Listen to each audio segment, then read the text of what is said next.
Welcome back. It's art time class. Today I'm going to show you how to make this 3D origami winter tree. Let's get started. For this activity, you're going to need a pair of scissors and a plain sheet of paper. Here I have a piece of 8.5 by 11 copy paper, but you could use different types of paper if you'd like. You're going to need a square. To make this rectangular sheet of paper into a square, I'm going to take one corner and bring it down to the other edge. You do not want this. You would like a point here. You do not want this edge here. You want a point here. So use your finger to point where you want that point to be. Pull down on your paper and then press hard on this fold. You will want this fold so you can press down extra hard if you'd like. We're going to cut off this strip of paper, and we can use it for a fun extra project, or we can try to make small versions by using this longer rectangular sheet of paper to make smaller squares like that. And in second grade, and third grade, and fourth, and fifth, all those once you get to second grade, you start having to make your own squares. If you are in kindergarten or first grade, this project is really hard. Might be too hard for you. Might be too hard for an elementary student. I mean, I did this with some fourth graders to practice to see if they could do it, and 2 of them got it. The others did not. They needed like an extra 30 minutes, and I came back the next time, and 2 more had figured it out or learned how to do it while I was away. I love that. I love when you keep thinking about it. But making the smaller versions is even harder. And some of them, they tried and they were able to make the smaller Christmas tree. It's really cool. All right, so now that we have this, we have a right triangle, 2 right triangles, make a square. So here we have a nice, beautiful square, and we're going to go ahead and fold. We have these 2 points folded. We're going to fold these 2 points as well. We want their folds in the same direction. And when I talk about a fold's direction, I'm talking about, if you look here, this goes up and down here. You see it goes up here and then down there. So these are all facing the same direction. I can take this over and like spin it like a top if I wanted. Ooh, let's make this nice crease fold. That helps it really pop, makes it even nicer. So if you are struggling with this, and I might go back and show those students how to do it. Those who are not struggling, I'll challenge them to really increase their folds, really get that nice press fold, and see if they can spin their paper. It kind of makes like a little top. See how long you can get it to spin. All right, so now that we have that, we want to fold a horizontal and vertical fold as well. And we need these to go in the opposite direction of this. So these are going up, fold edge to edge, so that this goes up and that goes down. And then this goes up, and I need this one to go down. So to make that go down, I'm going to fold edge to edge in this direction. Now let's say I do it in the wrong direction on accident. That's totally okay. Let's make that accident on purpose so I can show you what to do when you make that. Because that's really common. A lot of students, as they're learning how to make folds in a certain direction, they're going to do it in the wrong way on accident. It's okay. You'll notice it's not going to fold into a square as easily as I want it to. And all I need to do, because right now, these are all going kind of in the same direction. I need this to change. So I'm just going to fold it the opposite way and press down on the folds. And here it is. Now, what I need it to be. Yay. So it should be going in, out, a four-pointed star right now. Okay? And if you flip it this way, you can make a lot of different origami things. Like this is what we're gonna make. But we've also made a video on like a three-dimensional star, or if you cut into the shapes, you could make a 3D snowflake. You could have made multiple and glued them together to make like a secret like message note box. But we're gonna make a Christmas tree, which is harder than all of those things. So if you're struggling with this next part, I recommend going back and practicing this.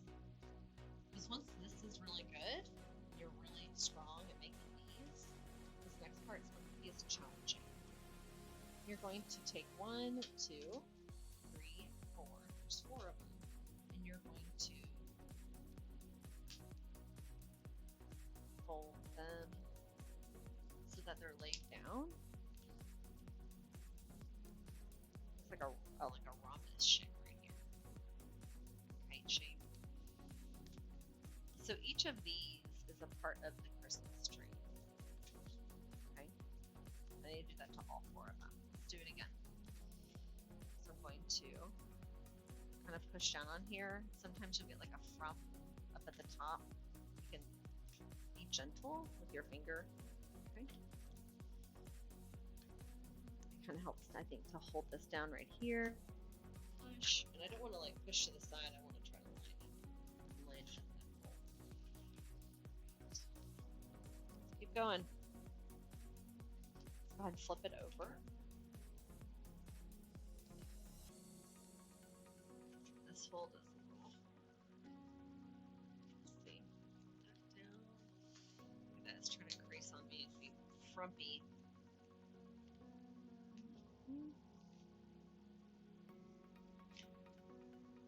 Oh yes, that's looking good. Last one. If you're having a lot of trouble doing that example that I showed you, you could fold this over and then open it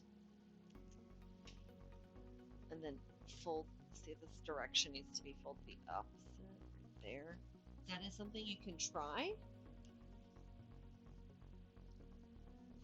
Right. I recommend doing it the way I showed you the first time. But if you're having struggles, you can try that second way to get those folds. I'm going back and I'm really making this nice and crisp. Going over each of my folds, making them super, super nice. And then there's this one. That was the one that's folded the wrong direction. I really need to make sure I get this one. Just fold it.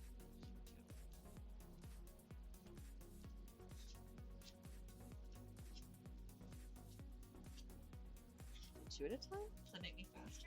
Ooh, I do go faster when I do 2 at a time. 3? It's a little harder. Alright, so here I have this. Okay. This down here, these are extra. If I was doing like an origami something else, crave, origami fish or something, I might want to keep that. But we are going to go ahead and do this. Some students might choose to fold. So I'm going to show you. Instead of just cutting it, some students might choose to fold this in. It gives the bottom a little extra weight. So it's folded in and it helps it stand at the bottom a little bit more. So instead of cutting, you could fold it. Actually, I'm going to do that option.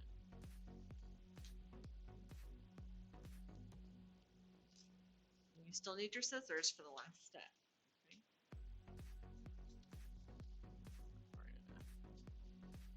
Right there. I'm trying to get to this fold edge. Yay! If I was using green paper versus white paper makes it a snowy tree. It also makes it easier to decorate. Drawings and doodles. Alright, so folding this back up here. Here we have this, which is nice right now. It's kind of opening up a bit. So cool. Looks cool just the way it is. All right, so to make it into a tree, what we're gonna do is we're gonna cut on these. I recommend doing 1 or 2 at a time. Don't do more than 2 at a time. And you're going to cut not all the way to the edge, or not all the way to the edge, not all the way to this fold here. You're gonna cut from the edge in. Oops. I'm gonna do a few of them.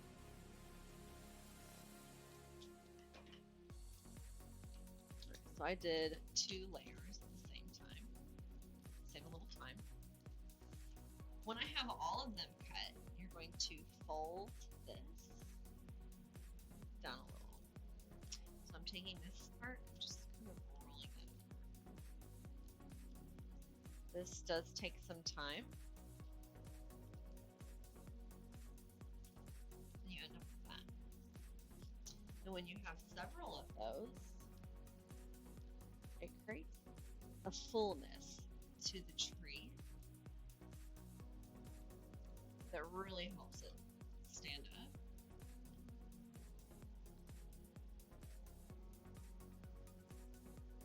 And I like this point here. It makes me think of like a pine tree, because pine trees have pointy leaves. It's one of their adaptations.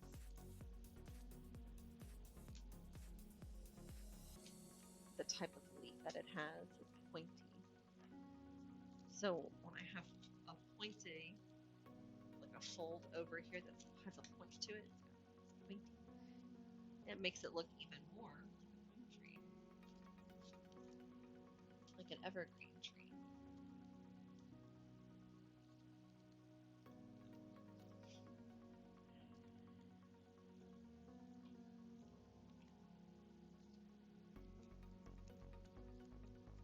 I think adding one here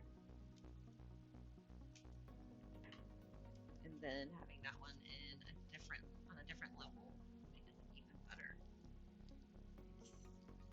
I wonder how close I can get to the edge. We'll see what happens if I go all the way to the edge. I notice a lot of students will do that. We'll cut all the way to that folded. Because we have another project where we fold and we cut to the fold. This one you don't want to cut to the fold. You want there to be a center. When you open it up, that center, like that's where it's holding together. It's kind of cool in and of itself.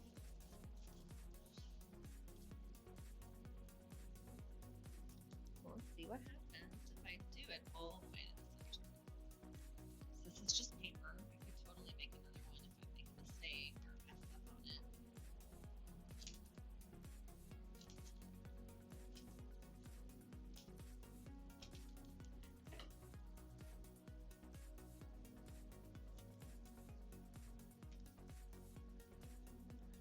Okay. Looks cool. Keep going. Ooh, I'm kind of going past the fold. See what happens.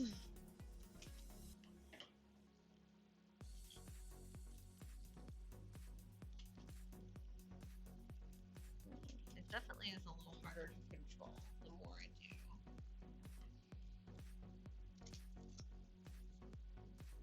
Oh, looks like it's trying to pull apart now.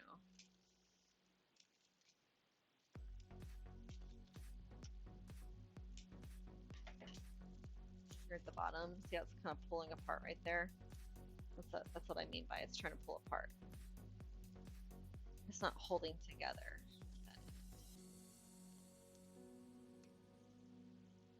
So standing up, it looks fine. In fact, like the branches, like you could twist it more, and the branches actually look better because they wouldn't be as lined up. But it definitely wants to break. It's like, see, here's a piece has come off of it. But that's kind of cool, though. I mean, oh, that's yay! This is kind of fun. I still had fun making this. So, that's just an example of why you don't want to cut through. You want to really make sure you're cutting not all the way to this fold in here. You want to be cutting a little farther away, leave some room there for it to hold on to. But yeah, that's how you'll make a 3D origami Christmas tree. I think this is really fun. Like you could totally make this like an arrow. Get my hands. Lots of fun ideas. You could make a couple of these and put them on your entryway table or like a place where you could decorate for winter if you wanted to decorate the house a little bit. Just a fun project. Thank you so much for joining me, guys. Be sure, keep being creative.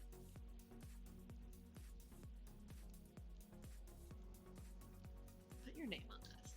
Be sure to put your name on